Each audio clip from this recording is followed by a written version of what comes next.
What's up, everyone? Welcome back to the FitBiz Accelerator Podcast. Today, we got a really cool guest joining us, Mr. Joe Gray. And Joe is the creator of what's called the Garage Gym Competition, which is a moderator. He's a moderator of the massive Reddit community called Home Gym. And he runs a website that's dedicated to garage gym equipment reviews as well. All the insights and content for people who are serious about training from home. And what I love about Joe's journey and his whole story actually is that he didn't start by trying to be everything to everyone, right? He simply started creating the type of garage gym content that he would actually want to watch and read and participate in. And that's such a powerful lesson for coaches and for gym owners and, for online trainers in general, because so many people out there are trying to just copy trends instead of building a real community around a real interest. And Joe has already built out a newsletter with a 79% open rate, which is crazy, and a 19% click-through rate, which is absolutely insane in today's world. And the reason is simple. He knows his audience, he serves them well, and he gives the right information to the right people. So today, we're going to talk about how to curate a community and how to keep people engaged and how fitness professionals can stop chasing just a bunch of random, attention and start building a loyal audience that actually cares. Joe, welcome to the show, my man. What's up, dude? What's up? Let's start with your background, Joe. How did you first get into the garage gym space and what made you decide to start creating content around that? That's different, man. Yeah. So I've been lifting since I was like 18 or so. I think went a similar journey to most people, kind of had no idea what I was doing and then started learning. It started to make a little more sense. Jump ahead like a decade or so, and wife and I were both going to school, working, and I was like, hey, this is kind of not going to be sustainable for us. The nearest decent gym was all the way across town, and when we were in our apartment, it was right across the street, but then we bought a house, and so how do I keep this rolling, right? Working 40 hours a week and doing my master's degree at night, how do I keep lifting? And the answer was put something in my garage. And so that started at the same time I was doing my master's. During my master's, I found out I really liked writing. It was cathartic. I'm a pretty strong introvert in my normal existence. And so getting all of the thoughts in my head out is very healthy. And so I liked writing. It helped me learn. It helped me formulate thought process. It helped me gut check things. If I couldn't write it down and really explain it to somebody, then clearly I didn't really actually know what I was talking about and all these different things. When I graduated, I was like, well, I want to keep writing, but I was working 40 hours plus a week in the realm that I got my degree in. I didn't really want to keep writing about that. So I was like, there's this other thing that I really like, which is lifting and, home gym equipment. Let me write about that. So that was the beginning. It was a transition from my master's to just kind of doing it for fun. I had no intentions on making money. In fact, I got interviewed by a handful of different guys in the space early on because they liked what I was doing. And they were like, well, why don't you want to make money? And I actually really liked my job. I liked what I did. I liked the company I worked for and all these different things. And then again, fast forward a few years, we got bought out. I no longer liked my job. And this other side, this hobby of writing and making content and stuff like that in the home gym space was picking up thanks to COVID and a whole bunch of other things. And my wife's a nurse, so she makes a stable income, has the health benefits, all that good stuff. And we went, maybe we explore this. And so it was like 5 or 6 years into doing it before I even attempted to make a dime. Nice. Yeah. And so the good thing there was, like you mentioned in the intro, by not focusing on making money, I just did what I wanted to do and how I wanted to do it. And then weirdly enough, that resonated with people. I didn't review stuff that I didn't want to because I was like, well, that looks like a piece of shit. And so I didn't review that, right? Yeah. And I went, well, I want to take 6 months to do this instead of a week or, whatever it might be. And so that kind of almost accidentally turned into who I am today and how my business works. So awesome. Yeah, no, I love that, man. And one thing that stood out to me is when you said your goal was to create garage gym content that you would want to watch and read and participate in. And I think a lot of coaches miss that. They create content that they think they're supposed to make instead of content that actually feels useful and interesting or engaging. So how has that mindset actually shaped the way that you create content and you build your audience? Yeah, so I've kind of mentored, for lack of a better word, a handful of people over the last few years. And that's the phrase I use every time. And one of the reasons is the content game is never ending. It's every week, every day, sometimes, depending on what your strategy looks like. If you are doing stuff that isn't resonating with you, like if you're done with it and you don't go, I crushed that. Like, I'm really happy about what I did there. If you don't want to send it to everyone you know and go, did you see this awesome video I did or whatever? You're not going to want to do the next one, right? And if you don't want to do the next one, you're also not going to want to do the next 300, right? Yeah, So that's true. it's not a sustainable practice to do what typically the term I throw out there, for lack of a better one, is the gurus, right? The gurus would tell you got to post 4 times a day or whatever, and you got to follow this trend, and well, they're not doing this anymore, so you got to do this thing or that thing or whatever it is. And I did all that for like a bit, especially when this became my business. I was like, oh, I got to do it differently, right? I got to change something because I got to make money. And then you watch these videos and they're telling you all this stuff. And then all of a sudden, like, you go on YouTube and some of the biggest YouTubers post like once a year or once every quarter or once a month or something.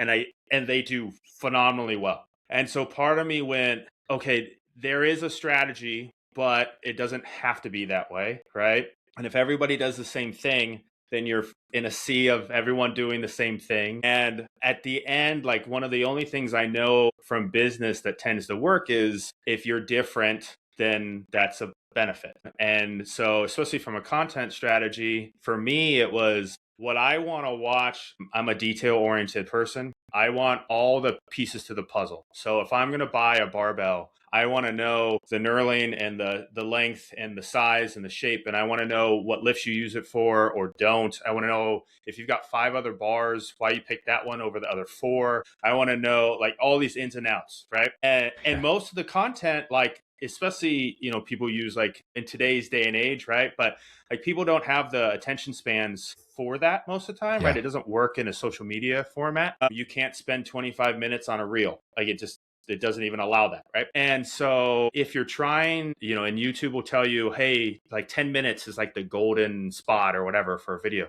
And I just kind of went, that's not what I want though, right? Like, I watch those videos and then I got to watch somebody else's video to get the other 10% of the stuff I need. And then somebody else's video, get to the other 10%, whatever. I want to be that guy who you watch my video, you don't got to go anywhere else, right? Yeah. And when I started trying to change what I did, and then I went back to why did I do what I did, it actually, like, and you write it down in a business model, I was a genius and didn't even realize it, right? So a good chunk of my revenue from a business stance comes from affiliate links. How affiliates work is if you like, or if the information that I provide you was helpful and you decide to click that link to buy, it supports me with a small commission. If I do a video and you only get half of what you need and you got to go watch 3 other people's videos, the chances that you click my link are very low. Whereas if you watch my video and I give you everything you need, either I talk you out of it or you go, now I know that this is the right thing, there's a much higher likelihood that you click my link. So I've been told by a bunch of different companies that my it's the click-through rate, but then it's I'm blanking on the right term, like the actual, like, purchase rate, right? How many people use my link, land on their product webpage, and then actually buy the product is extremely high. Your conversion rate? Conversion. There we go. Yeah. And I credit that to not convincing people of anything. This is everything that I know about this, telling the whole story, good, bad, and everything in between. So then that way you can make the informed decision. That's nice. And then you don't got to go anywhere else. Because if you like watch 10 other people's videos, you're not going to get as much as you get from me, right? Yeah. So where I started is where I'm at now. I just kind of understand the business side of it better and why it actually works. So Yeah, I like that because sometimes when you watch those kind of videos where people are saying, they're giving a review of a particular product and you can tell they want you to get it. So everything is super positive. You're like, and it's this and it's so amazing. And I'm like, okay, this dude is like just doing it to get his little commission in here. And I take it with a grain of salt and I'm like, you okay. have to. And then I'll go and watch somebody else's because when you see somebody that gives like the positive and the negative, here's what I don't like about it. Yeah. It doesn't turn like this thing. It hurts your wrist. So I would actually recommend not using it. Like if you hear that, you're going to be like, oh, his information is golden. And you've been able to build and also support a very specific community around garage gyms. So for the fitness coaches listening, a lot of them struggle because they're still trying to speak to everybody. Yep. What advice would you give to somebody who wants to build a community around a specific niche or interest? Yeah, I think that general concept of like, who are you as a lifter? Who are you as a coach? Who do you want your clients to be? I think about like some of the coaches I've seen over the years who have said like, I would rather work with 5 people who pay me $10,000 a month than 50 people who pay me $1,000 a month or whatever, right? So they're working with high-end clients as opposed to lower. Or it could be vice versa, right? I want to help the most amount of people. So my content's got to be gen pop, very easy to assimilate, etc.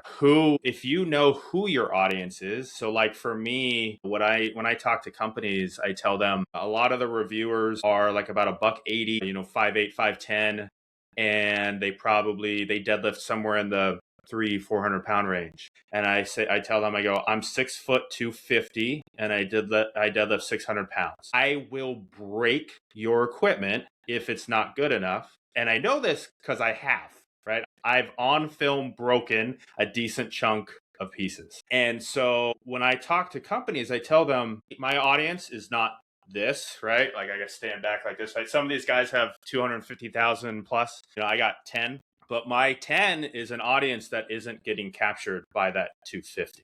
And so I know that I have an audience that only listens to me for my content, for my perspectives, for what I'm bringing to the table. Being a bigger, stronger dude, putting in an extensive amount of time on equipment, sharing all the nitty-gritty details. They want to know that if they buy that bar or they buy that cable attachment or whatever it is, that it's going to actually hold up to what they do, and it's going to send them towards their goals. And so for me, when you're building a community, that's kind of the key focus is like, are you living and breathing that as well? Are you able to share like real life situations? Like in most of my videos, it's not me like, hey, you can deadlift 500 pounds with this bar. It's me actually deadlifting 500 pounds with that bar, right? And so I don't get those comments anymore of people like a lot of them do, which is like, this guy looks like he doesn't even lift. Like everyone watches my stuff and just goes,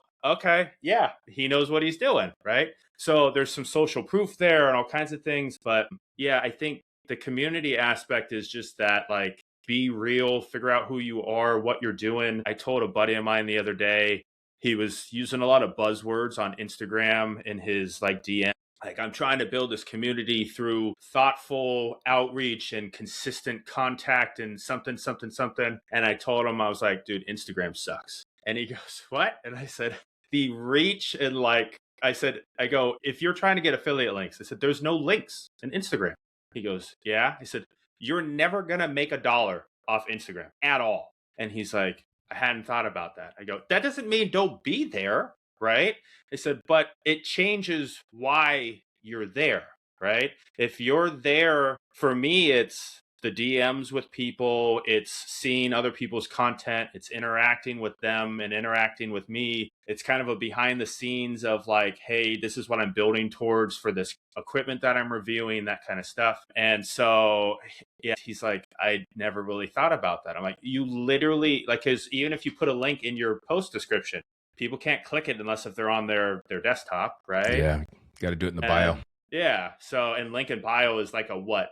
0.8% click through, or like it's a atrocious percentage. So yeah, and so who are you? Why are you there? What are you doing? Like, and that might change a little bit on each platform, but having that general concept of like, I'm demonstrating on Instagram that I lift and I lift heavy and I beat up on equipment. right? And I Yeah. actually use it over time. So Yeah, that's good. And your newsletters are crazy too. A 79% open rate, 19% click-through rate. Most business owners would do backflips for numbers like that, right? What do you think has helped you earn that level of attention and trust from your subscribers? So one, I know when I've read other newsletters, like a buddy of mine said this to me the other day. He goes, "Yours is actually good." Like as simple as that Yeah. sounds, right? Yeah. A lot of newsletters, especially when we're talking about companies, they're like, "Hey, we launched this bar or something," right? And you may or may not be interested. It also is probably really infrequent, right? You may get a newsletter once, like on the third Tuesday of a month, and then not another one for 2 months or something. Or it just is so like sales pitchy because it's from that company. It's always this like, hey, remember we have this class, or hey, remember this thing, or whatever. It is not. Mine is all in, I guess I shouldn't say all. I feel like it's mostly all informative, right? Here's the stuff I just put out. Here's the new equipment I got in and why. This is some behind the scenes stuff you're not going to get anywhere else. I have exclusive training tips from coaches and stuff that are part of my Garage Gym competition. I share updates on what's going on there. I give updates from the Reddit sub that I moderate. And then there's always personal stuff as well. So it's a nice place to be able to put something that's like, hey, remember, I'm Joe and I'm just a dude, right? Yeah. And so cool. I put things in there about me and my daughter, or flag football game, or we're going here for this thing. What I put in my last newsletter was, and I normally like to give credit. I could not remember where I saw this, so I couldn't give credit, but it was a random reel that I saw, and the guy was talking about like how you plan out your year to make it impactful for like a life. And he was like, most people get to the end of 5 or 10 years and go, well, we didn't really do anything. We just did like the rinse and repeat weekly schedule. And he goes, you need to do, it was one big activity a year or one big milestone. And then it was every other month, some adventure. And I was like, perfect. I actually already have a Word doc with all this stuff written down that we want to do. But he gave me like a formula to plug and play. Yeah. And so I shared that in the newsletter. I have at the end, it's this like one last thing. And I shared, hey, this is what I saw. I really like this because we always have trouble. Like you get to the end of the year and you go, can I fit 4 real cool things in December or something? Right. And so now I have a formula that we're going to follow. And here's the things that we're going to do. And I shared it. And so again, it's that like, it's me, right? And so, because we know from like a personal brand stuff and whatnot, people want to connect with me, Joe, not this business, not this thing, not this, mindless entity or whatever kind of deal. So right, no one connects with Pepsi, right? Like, so yeah. Yeah. And you also moderate what you were talking about, Reddit's Home Gym, which is a huge community. And that takes a lot of awareness because online communities, they can either become incredibly valuable or they can just turn into chaos pretty quickly too. So what have you learned about setting the tone, creating standards, and keeping a community valuable for everybody involved? Yeah. I talked to one of the companies I worked, or a couple of companies I've worked with, because they've wanted to do something similar. And I've told them, I'm like, the number one thing is people need to post, because if you're the only one posting, then it's not really a community, right? It's just you sharing stuff in a forum. Yeah. And so you have to figure out how you drive the original engagement, get people there, participate. If there's not something for them to like connect together on, then it's not going to work. So a good example is one of the companies makes this one piece of equipment and they're like, well, we should have it for that. People really like that, right? I'm like, what are they going to talk about? And they're like, well, the piece of equipment. And I go, yeah, but like they bought it. And then they're just going to say, I do the 6 exercises that you can do on it. And they're like, yeah. I go, that's not important. People are going to disappear in 4 seconds, right? Yeah. I said, the communities that work are like, one of the pieces we use is it's called the Voltra. So it's the digital resistance piece. And that community works really well because people are custom making mounts for it. They're using it for connecting it to different machines. They're strapping it over here and up there and whatever. They're taking it on vacations and stuff. So there's all these really unique ways that people are sharing. This is how I use it. This is how I use it. This is how I'm making this work. DIY stuff, etc. That works, right? So then people can then go in there and ask too, like, hey, when you do this, how are you setting this thing, that thing, that thing? So it's a group of people who is sharing, learning, and supporting each other. So kind of what the home gym group has always been is like, I'm going to share my pictures of my gym so you can see how I've solved whatever problem it is with my space. And then people can look at it and go, that's exactly what I needed, right? Yeah. Like I needed to know how I fit a set of dumbbells in the corner of the garage, right? Yep. Or I Absolutely. needed to know I got 15 bars for whoever, what reason. How do I get them? You store 4 of them up on the rafters and 3 over there, and you got 2 on the rack and the, whatever. So, or they ask, what kind of flooring is that? Or this thing or that thing. The hardest part in the beginning and through the transition is trying to figure out how you support brand new people and really experienced people, because early on we did not have any rules around like what could be posted, and newbies ask the same questions, right? No matter what like space it's in. So no matter what niche. In the home gym space, it was always, what bar should I buy? What rack should I buy? What bench should I buy? What flooring should I buy? And everyone was like, I'm so tired of answering the same bar, the same whatever. And especially then, like, some of that stuff would get heated because somebody would be like, screw you, that's not the best bar or whatever. And then, well, now you just lost multiple members because both of them were like, I'm done, right? I'm out of here. And so I don't think there's a blanket, like, simple answer for that. But in general, like, you have to think through that. How do you support new people coming in, observing, watching, learning, growing, and hopefully moving into that like kind of intermediate phase versus like just killing the soul of every experienced person with the same repetitive nonsense over and over again. And so how we ended up solving it was basically saying, here's a section where you can ask anything at all times, whatever. Here's a whole bunch of resources on, like, we have a full database, they call it a wiki on Reddit, of flooring, typical recommendations, bars, etc. And we have links to all these like ongoing discussions that we've done over the years of best bar, best plates, best rack, best, all that different stuff.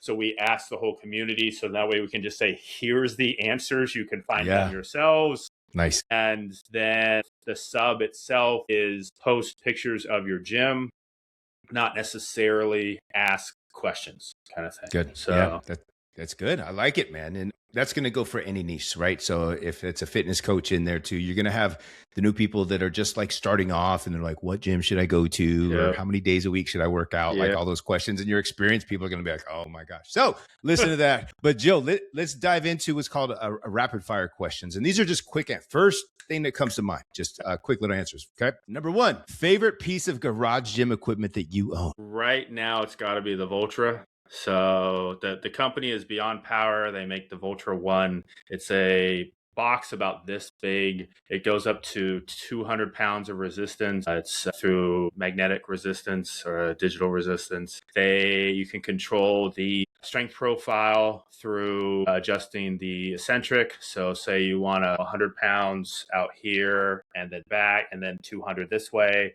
You can control. It's got a setting called chains, which means like it works like accommodating resistance. So chains would. It's got a setting called inverse chains, which is literally flipped. So you can, like, say on a seated row or pull down, you can overload the stretched portion as opposed to the contracted portion. You can combine those in different ways. So for my seated rows, I'm doing like, say, 200 pounds. This is rapid fire, Joe. Okay. All right. I went too far. The Voltra 1, that's the answer. No worries. Good. Good stuff. It's very crazy. It's very cool. It's for anyone who wants to tinker and test and whatever. It's a joy. So nice. And go click on his link so he can get the affiliate link. Number 2, most overrated piece of fitness equipment. Can I use like a broad category? Okay, I'm going to say cardio equipment. And I'm going to caveat that with saying I think you should do cardio daily, but I think people chase down this like perfect piece of cardio when it probably doesn't exist. And most of us could just get by with like, just go outside, walk, run, ride a bike, something, whatever. Obviously, that depends on where you live and all kinds of things. But I think I see people spend $4,000 or $5,000 on a piece of equipment. They use it a couple of times a year. It gathers dust, and then I look at their pictures. I'm like, dude, you live in California. You could have done 25 other things. Like, yep.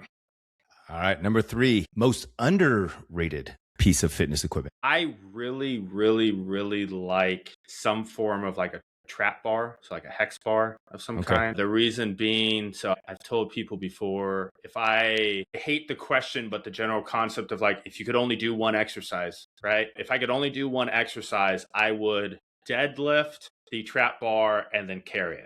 So I do like a weighted carry, and I go with, you can bench it if you want to, you can press it overhead, you can do all kinds of stuff, you can row with it, etc.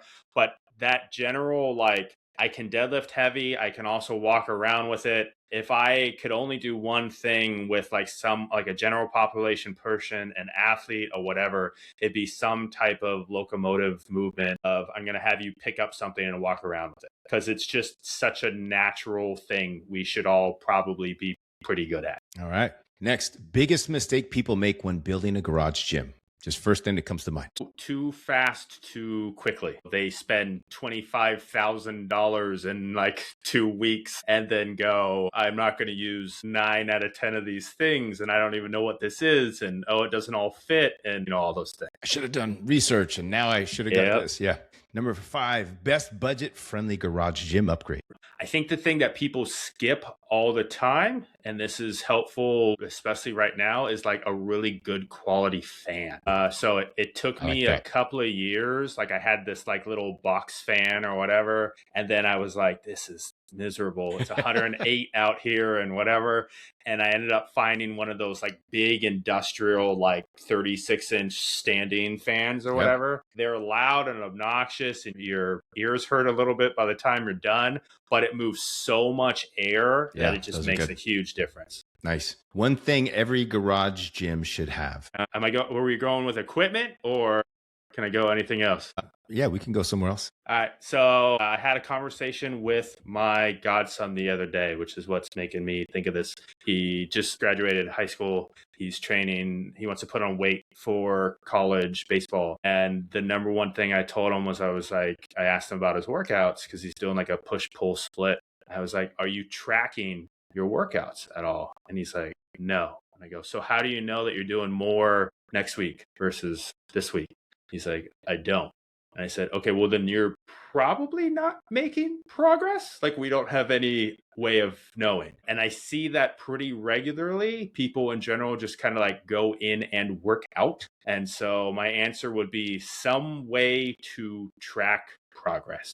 All right. Progress tracker. Number 7, I think I already know. I think it's going to be deadlift. A deadlift. Favorite lift or movement to train? Yeah, we'll go with deadlift. Did I nail that? Yeah. Yeah. Okay.